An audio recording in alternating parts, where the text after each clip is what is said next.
छात्र एवं छात्राओं, जैसा कि हम सभी जानते हैं कि आज पुरस्कार वितरण समारोह है।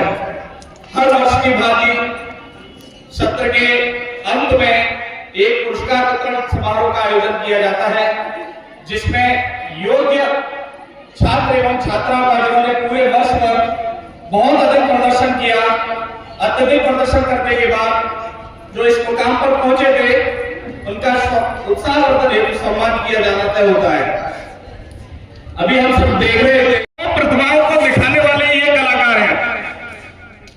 एक ही समय में अपने पढ़ाई को देखते हैं और उसके बाद विद्यालय में अनुशासन बनाए रखने का पूरा कारोबार देखते हैं।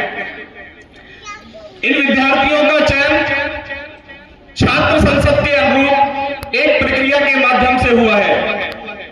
जिस तरीके से अपने देश के अंदर चुनाव होते हैं, ठीक इसी प्रकार अपने स्कूल में भी इलेक्शन होते हैं, चुनाव होते हैं, जिसमें छात्र एवं छात्राएं वोट डालते हैं और वोट डालने के बाद ये उसी तरीके से अपनी बातें रखते हैं लोगों के सामने, स्टूडेंट के सामने। अंततः जो वोट में विजयी होता है वही स्कूल के कोई प्रेसिडेंट बनते हैं, कोई वाइस प्रेसिडेंट बनते हैं, कोई मिनिस्टर बनते हैं। ये मेन रूप से अपनी पढ़ाई भी देखते हैं और साथ साथ स्कूल का अनुशासन भी देखते हैं। 800 बच्चों का पूरा तरीके से उनकी मदद करना, क्लास के अंदर अनुशासन बनाए रखना, पूरे विद्यालय में किस चीज की कमी है उसकी भरपाई करना, ये सब इन्हीं विद्यार्थियों का काम है। अंततः मैं फिर से वही बात बोलूंगा कि इनकी प्रतिभाओं को देखते हुए ये निश्चित रूप से एक कलाकार ही है और आगे चलकर हम अपेक्षाएं करते हैं। आज जिस तरीके से ये अपने विद्यालय का नेतृत्व कर रहे हैं, 800 बच्चों का नेतृत्व कर रहे हैं, आगे बढ़कर बड़े होकर ये समाज और देश, अंततः ईश्वर से प्रार्थना है ये विश्व का भी नेतृत्व करेंगे, ऐसी हम मेरी अपेक्षा है और ईश्वर से प्रार्थना है। अब ठीक समय आ गया है जिन्होंने पूरे वर्ष भर अपनी अपनी क्लास में, अपनी एकेडमिक में बहुत अच्छा प्रदर्शन किया, कोई फर्स्ट आया, कोई सेकंड आया, कोई थर्ड आया, ऐसे छात्रों को उत्साहवर्धन हेतु ने मंच पर सम्मान दिया जाना तय है। जैसी प्रथा है, फर्स्ट, सेकंड और थर्ड ये 3 स्थान होते हैं। पुरस्कार वितरण में तृतीय स्थानों तक ही दिया जाता है, लेकिन हमारा मन करता तो हम तो सभी को देते, क्योंकि हमारी क्लास में कई एक ऐसे विद्यार्थी हैं जिन्होंने बहुत अच्छा प्रदर्शन किया है। सेकंड टर्म में जो बहुत पीछे थे, उन्होंने सेकंड टर्म में इतना अच्छा प्रदर्शन किया है कि बहुत आगे हुए, लेकिन कुछ मार्क्स से वो स्थान पर रह गए। कोई बात नहीं, आगे हमें मेहनत करनी है, निराश नहीं होना है। ऐसे विद्यार्थी जो बहुत कम मार्क्स से रह गए हैं, ऐसे विद्यार्थियों को बिल्कुल भी निराश नहीं होना चाहिए, क्योंकि बेटा संघर्ष बहादुर लोगों को ही चुनता है। संघर्ष करना है, जो प्रयास करते हैं वही सफल होते हैं। पल पल पर प्रयास करना, बारंबार प्रयास करना, यही एक अच्छे छात्र की निशानी है और यही बहादुर लोगों की निशानी है। आपने समाज में देखा होगा, कई असफल विद्यार्थी हैं, कई असफल लोग हैं जिन्होंने कई एक प्रयास किए लेकिन सफल नहीं हो पाए, लेकिन उन्होंने प्रयास करना छोड़ा ही नहीं और अंततः वो सफल भी हुए। आपने अपने समाज में कई एक उदाहरण मिल जाएंगे। ऐसे ही एक व्यक्ति 9 वर्ष की आयु में उन्होंने अपनी माता को खो दिया, 22 वर्ष की उम्र में उन्होंने बिजनेस किया लेकिन बिजनेस में असफल रहे, 24 वर्ष की आयु में वो फिर से खड़े हुए और फिर से उन्होंने बिजनेस करना स्टार्ट किया लेकिन असफल हो गए। 28 वर्ष की आयु में उन्होंने अपने देश का चुनाव लड़ा, सीनेट का चुनाव लड़ा, लेकिन वो फिर से असफल हुए। 34 वर्ष की आयु में मानसिक रूप से पागल हो गए। 36 वर्ष की आयु में वैसे ही ठीक हुए। 38 वर्ष की आयु में उन्होंने फिर से बिजनेस करना स्टार्ट किया, लेकिन उनका बिजनेस फिर से फेल हो गया। 42 वर्ष की आयु में उन्होंने अपने देश का उपराष्ट्रपति पद का चुनाव लड़ा, लेकिन वो चुनाव को फिर से हार गए। 48 वर्ष की आयु में उन्होंने फिर से अपने देश का चुनाव लड़ा, लेकिन वो चुनाव फिर से हार गए।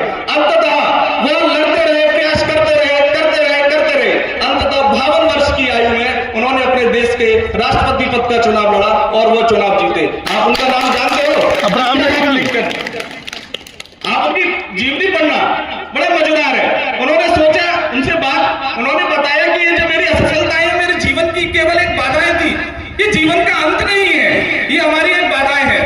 इसी प्रकार हम लोगों को प्रयास करते ही रहना चाहिए और ये सफलता का मंत्र, बच्चों मैं आपसे बोल रहा हूं, ये सफलता का मंत्र केवल एक ही बात पे टिका रहता है, वो अपने माता पिता। अपनी माता पिता का आदर हमेशा करना है, यही से सफलता का मंत्र निकलता है। अपने माता पिता के आपके द्वारा लिए गए निर्णयों की नियति को देखना है कि उनकी नियति क्या है। अंगद के पिता ने मरते मरते अपने पुत्र का हाथ उन्हीं के हाथों में सौंप दिया जिन्होंने जिन हाथों के द्वारा उनके पिता की मृत्यु हुई थी, यानी कि राम को सौंप दिया। अगर वो चाहते, अंगद ने सहजता से स्वीकार कर लिया, अपने पिता की बात को माना। अंगद ने उस समय आज की पीढ़ी को एक खास संदेश दिया। बेशक हो सकता है कि आपके माता पिता आपसे ज्यादा बुद्धिमान ना हो, क्योंकि ये तय है कि आज की जनरेशन पुरानी जनरेशन से एक्टिव है, नो डाउट बहुत ही एक्टिव है। हो सकता है कि आपके माता पिता आपसे ज्यादा योग्य ना हो, आपसे माता पिता आपसे कम पढ़े लिखे हो, लेकिन आपके माता पिता के द्वारा आपके निर्णय को मत देखना, निर्णय के पीछे नियति को देखना। इस दुनिया में माता पिता के अलावा इस दुनिया में अपने बच्चे के लिए ऐसी नियति भगवान ने किसी की नहीं बनाई, इतनी अच्छी नियति किसी की नहीं बनाई। इसीलिए आज देख लीजिए अंगद कहां है। तो आपको अपने माता पिता का सम्मान जरूर करना है। आपको समझ में आ रहा है? और मैं अपने अभिभावकों से भी बोलना चाहूंगा कि आप अपने बच्चों को सुविधाओं से ज्यादा संस्कारों को ज्यादा दीजिए, क्योंकि हो सकता है कि सुविधा ना देने पर आपका बच्चा पल भर के लिए रोएगा, लेकिन अगर आपने संस्कार नहीं दिए तो आपका बच्चा जीवन भर रोएगा। इसलिए अभिभावकों से भी ये निवेदन है कि सुविधाओं से ज्यादा संस्कारों पर विशेष ध्यान दीजिए। इसी की बात कहकर कार्यक्रम, समय बहुत कम है, कार्यक्रम भी वैसे भी थोड़ा सा विलंब से स्टार्ट हुआ, इसलिए मैं आप लोगों से क्षमा भी मांगता हूं, मुख्य अतिथियों से भी क्षमा मांगता हूं। मैं अपनी बात को यही विराम देता हूं, आगे की कार्रवाई करें।